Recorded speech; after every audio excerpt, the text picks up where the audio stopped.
Hello students, today topic is phase of population growth in India। Bharat में जनसंख्या वृद्धि की अवस्था है। लास्ट लेक्चर में हमने पढ़ा था ग्रोथ ऑफ पॉपुलेशन जिसके अंदर एक स्पेसिफिक टाइम पीरियड में किसी क्षेत्र की जो जनसंख्या है उसका इंक्रीज और डिक्रीज होता है तो उसको ग्रोथ ऑफ पॉपुलेशन कहते हैं, जिसको पॉजिटिव ग्रोथ और नेगेटिव ग्रोथ और इसको अफेक्टेड करने वाले जो फैक्टर थे उनके बारे में हमने स्टडी की थी। आज हम करते हैं phase of population growth in India. India के अंदर जो पॉपुलेशंस की ग्रोथ हुई वो एक सामान्य रूप से नहीं हुई। कुछ फेज़ के अंदर ये अधिक हुई जबकि कुछ फेज़ के अंदर ये कम हुई। तो किस टाइम पीरियड के अंदर जनसंख्या है वो तेज़ी से बढ़ी और किस टाइम पीरियड में जनसंख्या है वो कम हुई, इसको हम पढ़ते हैं। Table 1.5 show that the India population has increase more than 4-fold 407.64%। इसमें आप देखिए कि हमारी जो जनसंख्या थी वो 1901 में 238 मिलियन से इंक्रीज होकर के और ये 2011 के अंदर 1210.9 मिलियन पॉपुलेशन जो है वो हमारी क्या है इंक्रीज हुई है। तो इस फेज़ के अंदर कुछ टाइम पीरियड के अंदर ये फास्टली हमारी जनसंख्या रही, कुछ टाइम पीरियड के अंदर ये स्लो रही, कुछ के अंदर ये स्टेडी रही, कुछ में ये एक्सप्लोजन की कंडीशन हुई और कुछ में ये डिक्लाइन की कंडीशन क्रिएट हुई। तो उस की स्टडी जो है वो डेमोग्राफिक हिस्ट्री की जो हमारे अवस्थाएं हैं उन अवस्थाओं के बारे में हम पढ़ते हैं।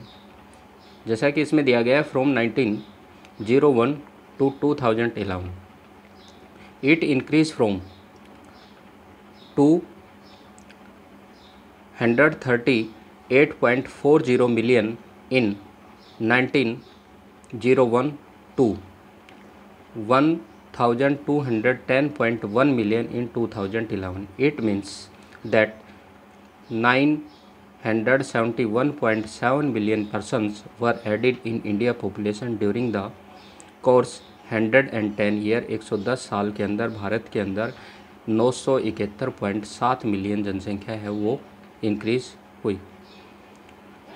10 ईयर फ्रॉम 1901 to 2011 ये जो प्रोसेस चला 971.7 मिलियन जनसंख्या भारत की कुल जनसंख्या में जो ऐड हुई 2001 से 2011 के बीच में, ये एक समान नहीं रही। कुछ इसमें जो समय हुआ, फेज़ आए, जो टाइम पीरियड आए, डिकेडल्स जो इसके अंदर आए, उनके अंदर ये तेज़ी से बढ़ी। कुछ थे उनके अंदर मंद गति से चली, कुछ में सामान्य चली और कुछ के अंदर ये डिक्लाइन ग्रोथ रेट से चली। तो ये कौन कौन से फेज़ हैं, इनकी क्या क्या करैक्टरिस्टिक्स हैं, ये पढ़ते हैं। ये 5 मार्क्स में आपका क्वेश्चन आएगा, तो इस क्वेश्चन को आप अच्छे से ध्यान से सुने। 3 मार्क्स के अंदर किसी भी एक फेज़ का एक्सप्लेनेशन है वो आपसे पूछ सकते हैं। तो हर एक फेज़ को आप अच्छे से ध्यानपूर्वक सुने और उनके जो करैक्टरिस्टिक्स हैं वो भी नोट करें। इसमें सबसे पहला जो फेज़ आपका आता है वो आता है period of stagnant growth rate before 1921।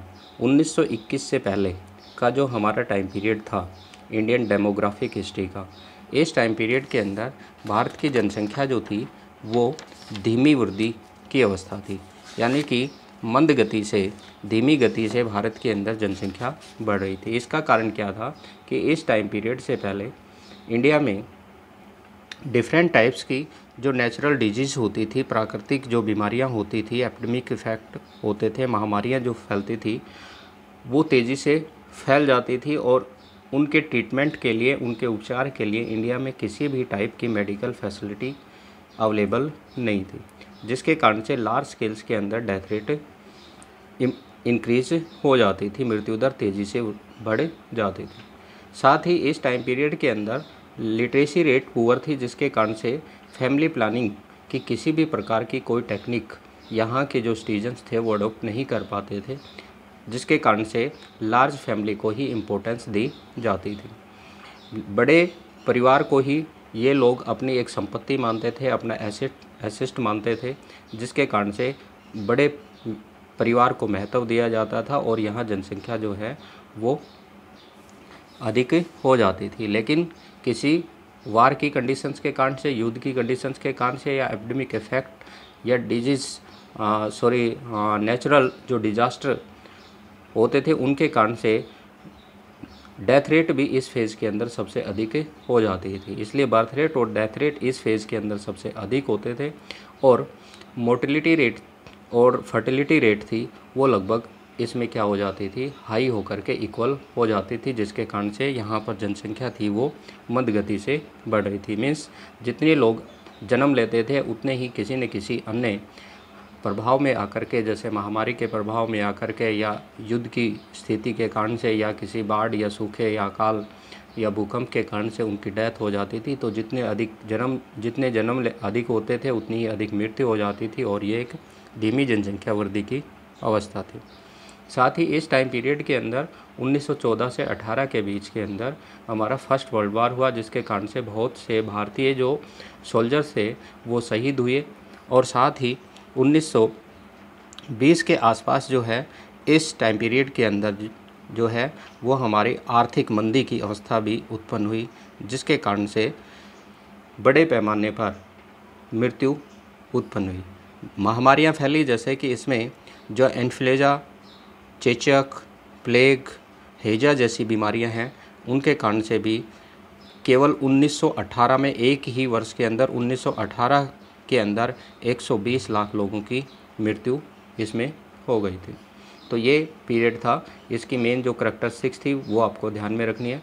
Period of stagnant growth rate,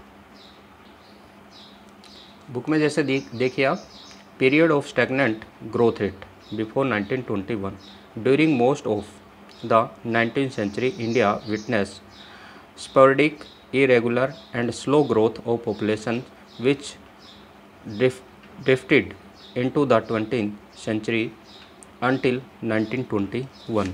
19वीं शताब्दी के अधिकांश अवधि में भारतीय जनसंख्या की वृद्धि जो है वो स्पोरेडिक, थोड़ी बहुत जो है, इरेगुलर, अनियमित रूप से, और स्लो ग्रोथ रेट से इंक्रीज हुई। 20th century until 1921, 1921 तक यह प्रवृत्ति है वो हमारी जारी रही।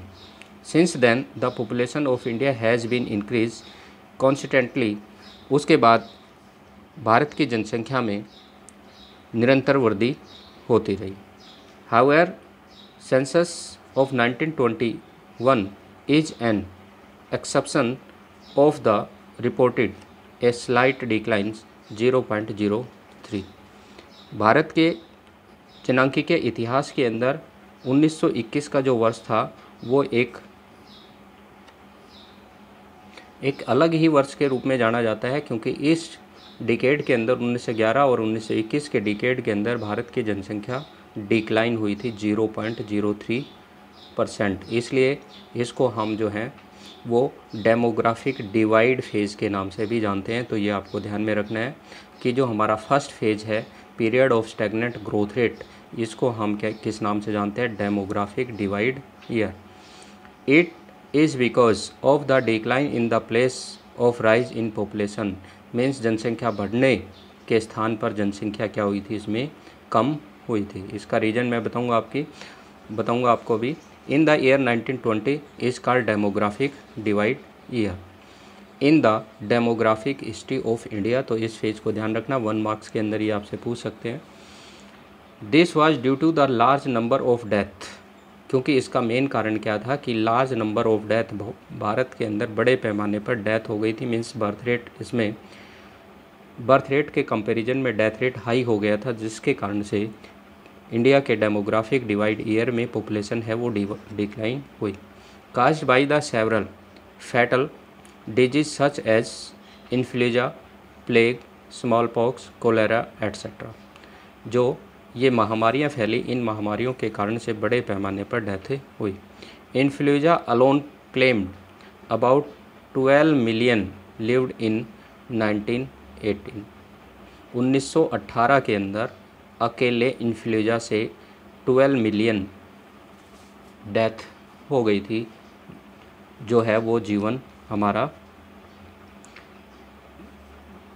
मृत्यु हो गई थी। Large number of soldier also lost their lives in world war first. 1914 से 18 के बीच के अंदर जो फर्स्ट वर्ल्ड वार चला, इसमें लार्ज स्केल्स के अंदर हमारे जो सोल्जर्स हैं उनकी भी डेथ हो गई थी, वो भी शहीद हो गए थे, जिसके कारण से ये फेज़ था वो इंडिया के डेमोग्राफिक हिस्ट्री का एक डिवाइड फेज़ के नाम से जाना जाता है। डेमोग्राफिक डिवाइड फेज़, ये आपको इसमें ध्यान रखना। नेक्स्ट जो फेज़ आता है वो आता है आपका period of study growth rate 1921 to 51, 1921 से 51 के अंदर।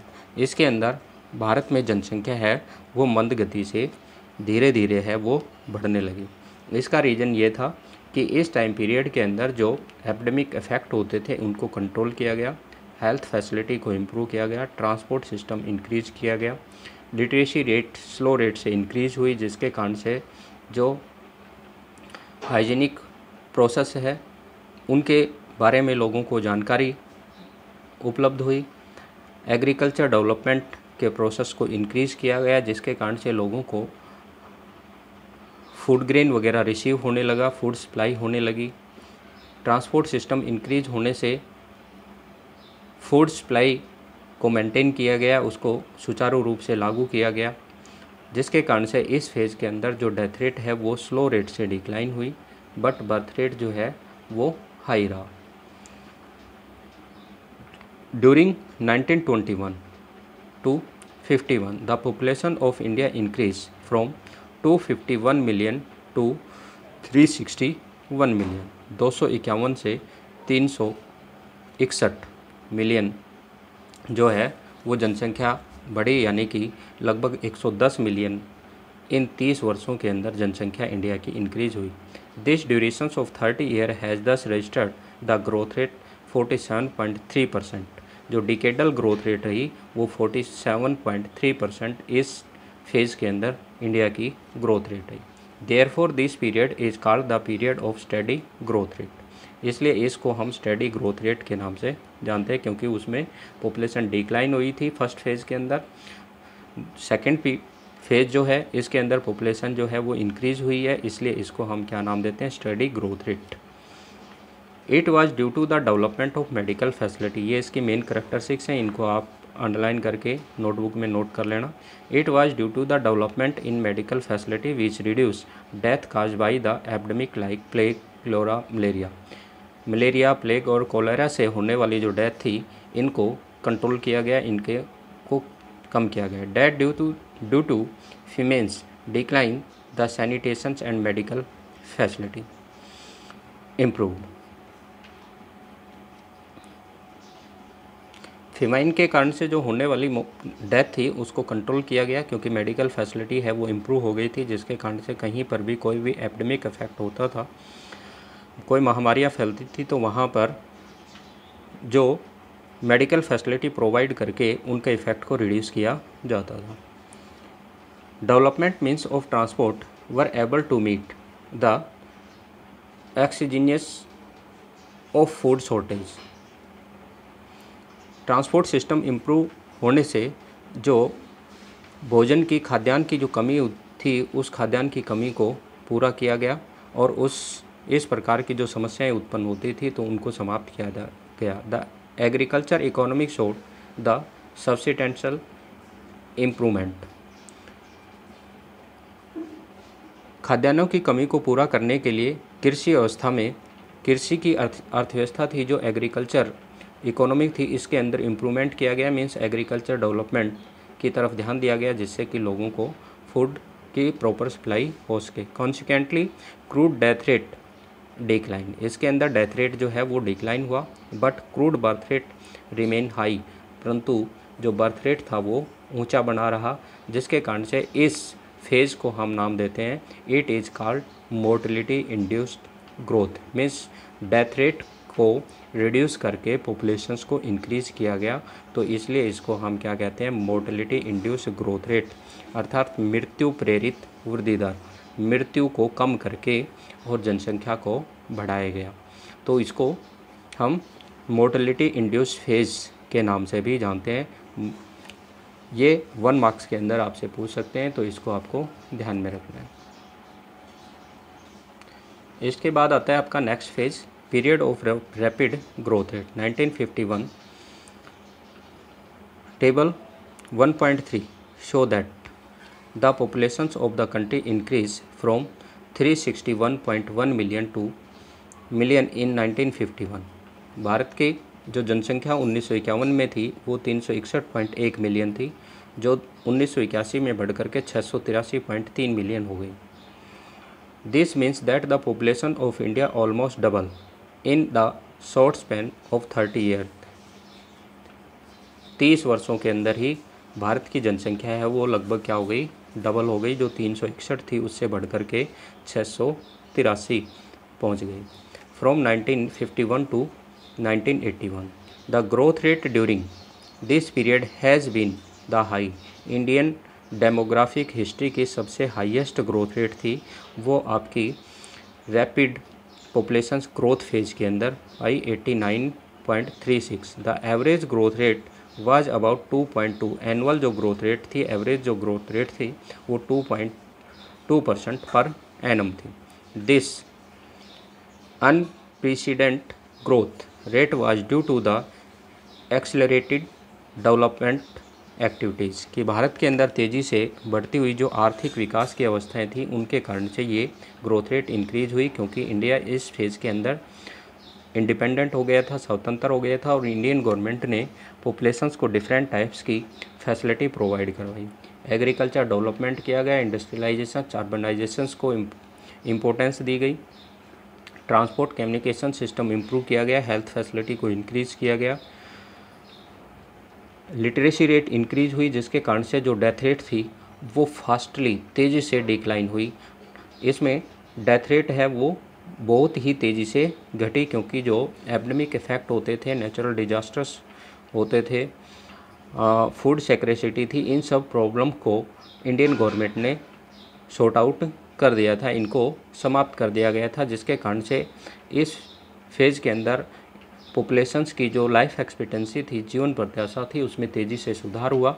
जो बर्थ के टाइम मोर्टेलिटी रेट थी वो रिड्यूस होने लगी। The living conditions of the people improved. Death rate decline much faster than the birth rate. This situation result in high natural increase. इस सिचुएशंस के अंदर तेज़ी से नेचुरल ग्रोथ रेट जो है वो इंक्रीज हुई, प्राकृतिक जनसंख्या की वृद्धि में तेज़ी से बढ़ी। Thus it was fertility induced growth. इसलिए इसको फर्टिलिटी मीन्स जन्म प्रेरित, कि जन्म दर में वृद्धि करके जनसंख्या को बढ़ाया गया, तो इसको फर्टिलिटी इंड्यूस्ड ग्रोथ रेट के नाम से जानते हैं। इसकी मेन करैक्टरिस्टिक्स मैं आपको बता ही चुका हूँ कि इंडिया इंडिपेंडेंट हो गया था, जिसके कारण से यहाँ पर फास्टली इकोनॉमिक डेवलपमेंट के लेवल को इंक्रीज़ किया गया, बेसिक इंफ्रास्ट्रक्चर स्ट्रॉन्ग किया गया, health facility education facility improve की गई, एग्रीकल्चर डेवलपमेंट से फूड सिक्योरिटी को रिड्यूस किया गया, ट्रांसपोर्ट कम्युनिकेशन सिस्टम से एपिडेमिक और जो नेचुरल डिजास्टर थे उनके इफेक्ट को रिड्यूस किया गया, लिटरेसी रेट इंक्रीज होने से हाइजीनिक प्रोसेस है वो इम्प्रूव हुआ, लाइफ एक्सपेक्टेंसी इंक्रीज हुई, जिसके कारण से पॉपुलेशन जो है वो फास्टली इंक्रीज होने लगी। इसके बाद आता है आपका next phase, period of decline growth rate after 1981। This is the period of the high growth with definite sign to slowing down. ये पीरियड जो हमारा चला 1981 के बाद में, इसमें अधिक जनसंख्या जो तेज़ी से बढ़ रही थी, पॉपुलेशन एक्सप्लोजन जो हो गया था, जनसंख्या विस्फोट की स्थिति उत्पन्न हो गई थी, उससे कंट्री के सामने आने वाली जो प्रॉब्लम थी उन प्रॉब्लम को पहचाना गया।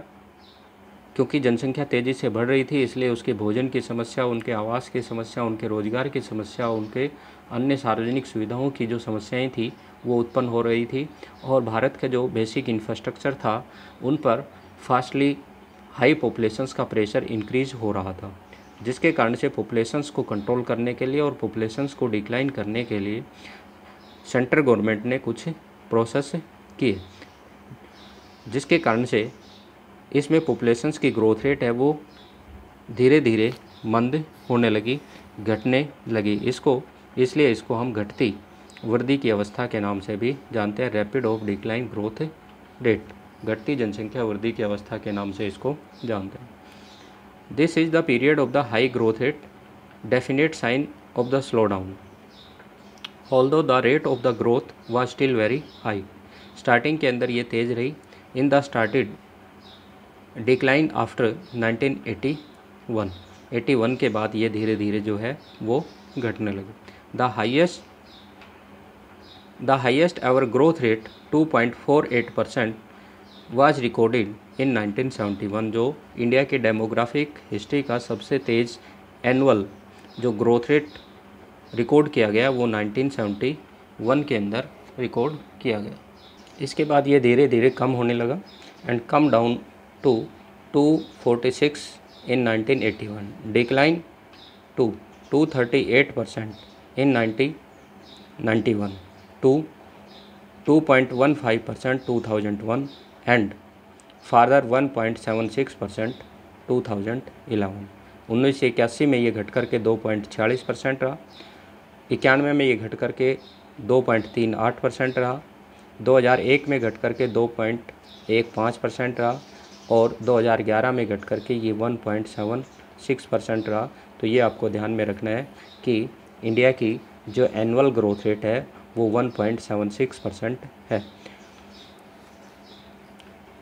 This decline trend mark beginning of the new era in the country demographic history. During this period birth rate declined rapidly.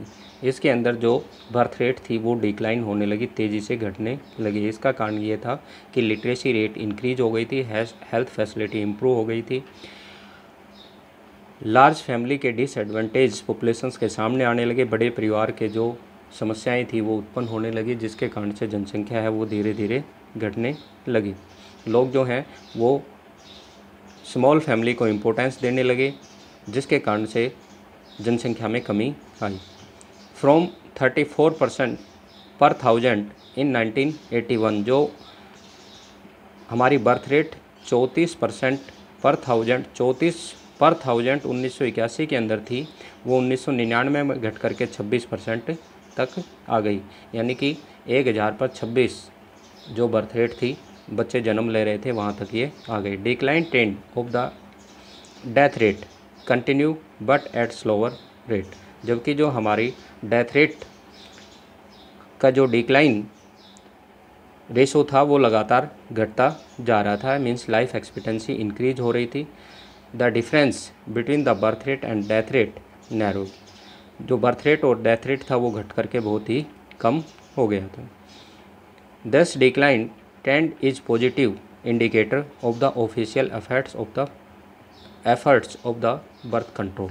इसका ये पॉजिटिव इंडिकेटर था क्योंकि जो ऑफिशियल्स गवर्नमेंट के थ्रू जो पॉपुलेशंस को कंट्रोल करने के लिए एफर्ट्स किए जा रहे थे, उनके रिजल्ट जो हैं वो आ रहे थे। And people's own inclination to opt for smaller family, और जो लोग हैं वो छोटे परिवार को महत्व देने लगे थे, उसकी तरफ उनका झुकाव हो रहा था।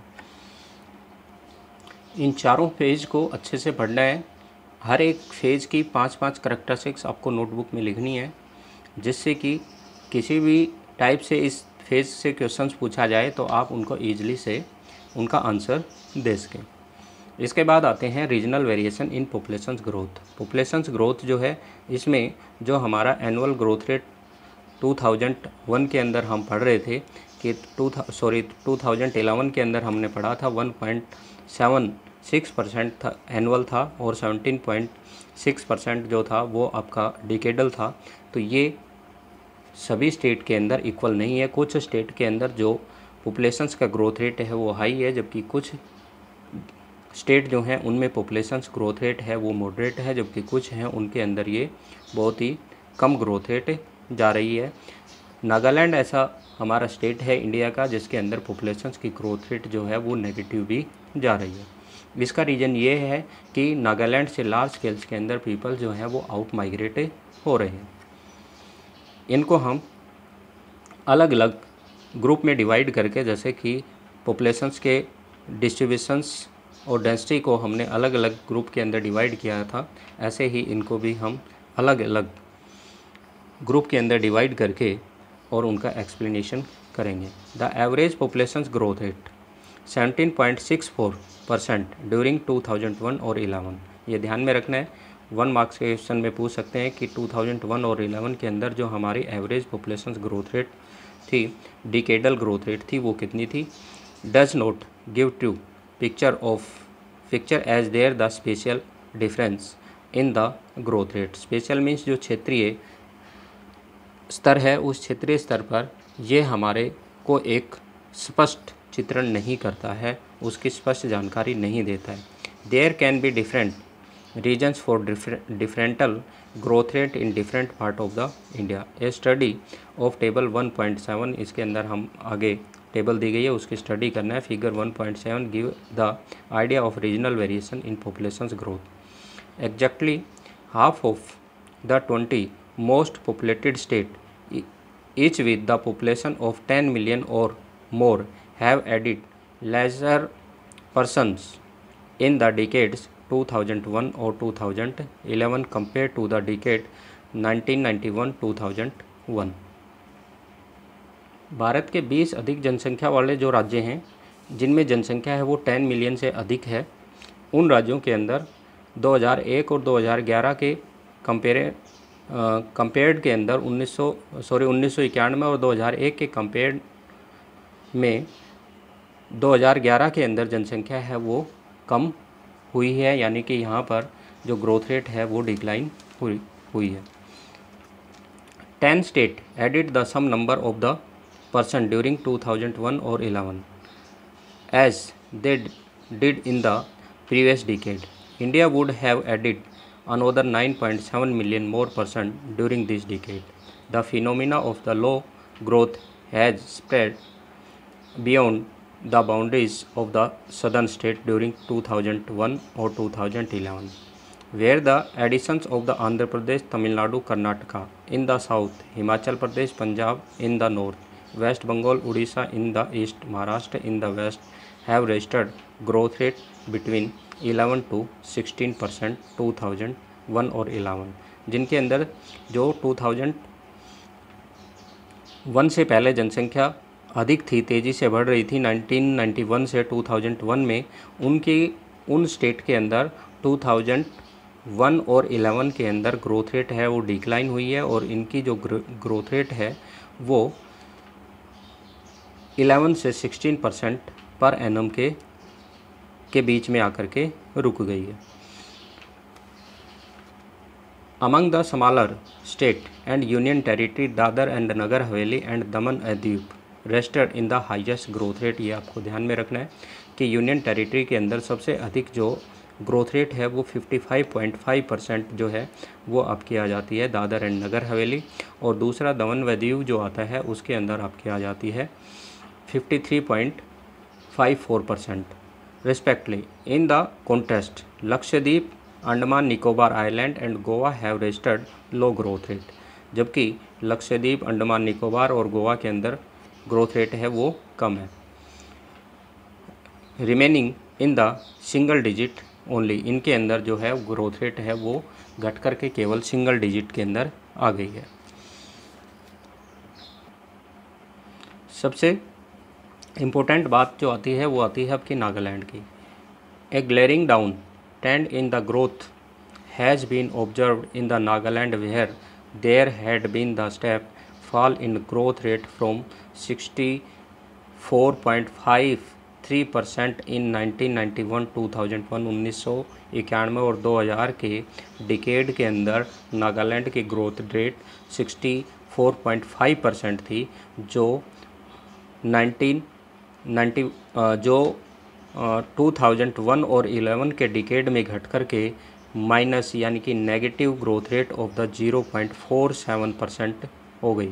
ये एक चौंकाने वाला जो है वो उदाहरण है कि कितनी फास्टली इस नागालैंड ने अपनी पॉपुलेशंस को कंट्रोल किया है और ग्रोथ रेट को डिक्लाइन किया है। इसका कारण मैं आपको बता ही चुका हूँ कि यहाँ से लार्ज स्केल्स के अंदर पॉपुलेशन जो है वो आउट माइग्रेट हो रही है, जिसके कारण से यहाँ जनसंख्या घट रही है। The second minimum growth of 4.86% has been recorded by Kerala.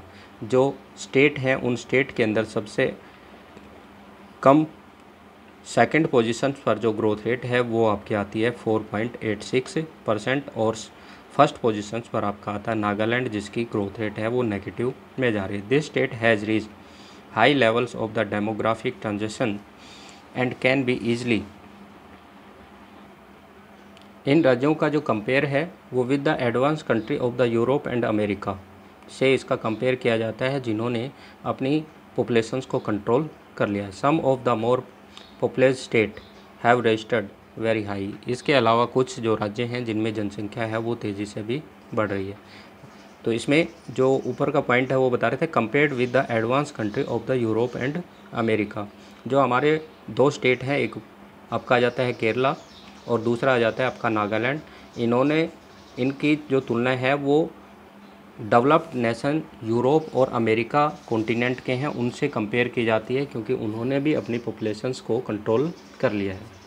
Some of the more populous state registered very high growth rate over 20%। 20% से अधिक जिनकी ग्रोथ रेट है वो आते हैं among them Bihar 25.7%, Jammu Kashmir 23.71%, Chhattisgarh 22.59%, Jharkhand 22.3% and are worth noting some of the state with small population but higher growth rate is Meghalaya.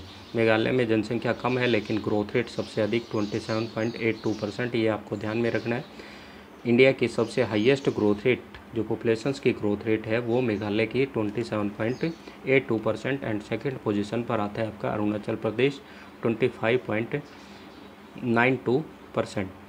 ठीक है, तो हाईएस्ट पॉपुलेशन ग्रोथ रेट जो है वो आपकी किसकी है? मेघालय 27.82%, और लोवेस्ट पॉपुलेशन ग्रोथ रेट है वो आपकी किसकी है? नागालैंड की -0.47%, यानी नेगेटिव के अंदर जा रही है। सेकंड पोजीशन पर आपका अरुणाचल प्रदेश आता है और